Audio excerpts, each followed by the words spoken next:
আজকে অদ্ভুত এক ঘটনার সম্মুখীন হইলাম। আসলে এই ধরনের ঘটনার সম্মুখীন আমি এর আগে কখনো হই নাই। নর্মালি বেসিক্যালি আমার এক্স ব্লেডে, মানে অন্য বাইকে কি অবশ্যই আমি জানি না, বাট আমার এক্স ব্লেডে আমি নর্মালি ফুল ট্যাঙ্কি করি না। যখন ট্যুরে যাই তখন ফুল ট্যাঙ্কি করি, তাছাড়া ম্যাক্সিমাম টাইমে হয়তো 200, 300, 500, মানে আমার ট্রাভেল বুঝে আর কি আমি ফুয়েল আপ করি। তো ওই সময় হয়তো অনেক সময় ফুয়েল রিজার্ভে চলে যায়, ওই সময় একটা পিক আপে বাড়ি দিলে এটা টান দিয়ে ধরে। তো ওই সময় হয়তো কোনো একটা কারণে সমস্যা হইতে হয়, পরে আবার রিজার্ভে অন করে দেওয়ার পরে জিনিসটা আবার ইকুয়াল হয়ে যায়।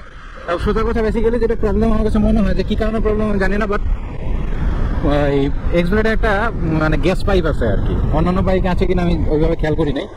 সেই গ্যাস পাইপটা মাঝে মাঝে ক্লিন করতে হয়, অথবা কার্বোরেটর থেকে নাট খুলে যে পাইপটা দিয়ে তেল বের হয় ওই পাইপটা আমি মাঝে মাঝে খুলে মানে গ্যাস ব্লোয়ার যেটা আছে অর্থাৎ মেকানিকের দোকানে ওটাতে পরিষ্কার করে নিই।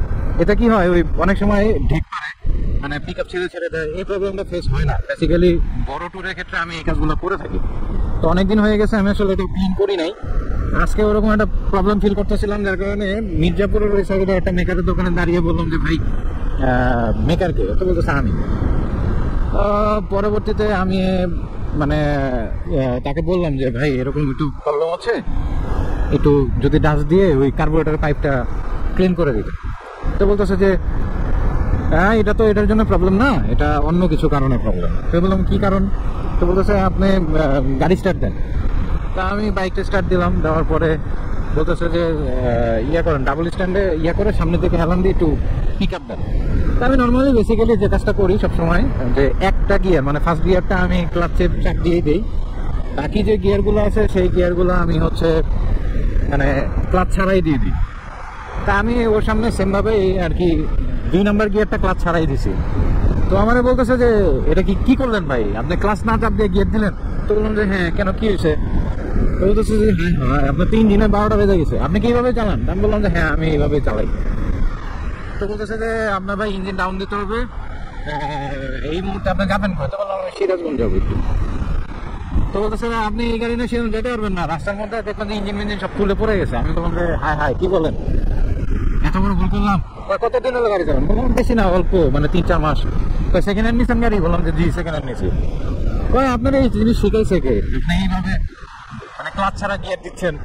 আমি কই যে ভাই এটা তো যে আমার এক বড় ভাই ছিল, উনি শিখাই দিছে যে ক্লাচ ছাড়া গিয়ার দিতে। আপনার বড় ভাই এটা বেকুব, আপনি এইভাবে গাড়ি চালান, এটা কেমন কথা হইল? আপনি ইঞ্জিন শেষ, এই ইঞ্জিন আপনার যেতে পারবেন না, আপনি রাত্রে আমার এখানে থাকেন, আমি ইঞ্জিন খুলে সবকিছু ঠিকঠাক করে দিচ্ছি। বললাম যে আচ্ছা ভাই ঠিক আছে, তাহলে একটু দাঁড়ান আমি একটু বাসায় কথা বলে নিই। তো এই বলে আমি হচ্ছে বেশ কিছুক্ষণ সাইডে গিয়ে একটু চাটা খাইলাম। তো আইসা দেখি অলরেডি টাঙ্কিতে হাত দিছে। বললাম যে ভাই থামেন, আপনার টাঙ্কিতে হাত দিতে হইব না, আপনি ওই যা খুলছেন এটা লাগাই দেন। আপনার আমি বললাম যে আমি বাসায় কথা বলে নিই, তারপরে আপনার কাজ শুরু করেন। তা আপনার আগে খোলা শুরু করছেন কে? বললাম যে না, আপনি দেখলাম যে আপনার আগে যদি ছেড়ে দিই, 3-4টার মধ্যে যদি ছেড়ে দিই তাহলে তো আপনি যাইতেই পারবেন। আমি পরে চিন্তা করলাম যে ওরা কিছুক্ষণ কিছু বলি, তা দেখলাম যে না থাক, দরকার নাই। পরে বললাম যে আপনার টাঙ্কিটা লাগান, নাট যেগুলো খুলছেন এগুলো লাগান, লাগানোর পরে আপনি টাইটটা দেন, আপনার ঠিক করতে হবে না, আমি বাসায় যাই ঠিক করি। তা আমি আর এখানে কথা বাড়াই নাই সিরিয়াসলি। মানে আমি মাঝে মাঝে মানে আমি ওর কথা শুনে অবাক হয়ে গেছি আসলে কি বলে। মানে নর্মালি আমি যে মাত্র ডাউনশিপ দিলাম ক্লাচ ছাড়াই, আর এই যে দেখেন এই যে ক্লাচ ছাড়াই আমি হাত দিচ্ছি। আমি তো চিন্তা করতেছি আমার ইঞ্জিন শেষ, ভয়ে আসতেছি। আচ্ছা আপনারা বলুন তো, ক্লাচ ছাড়া কি গিয়ার দিলে অথবা গিয়ার ডাউনশিপ দিলে কি ইঞ্জিনের ক্ষতিমতি হয় নাকি ভাই? নেচুরাল হবে? তা আমার গাড়ি তো মোটামুটি ভালোই চলছে।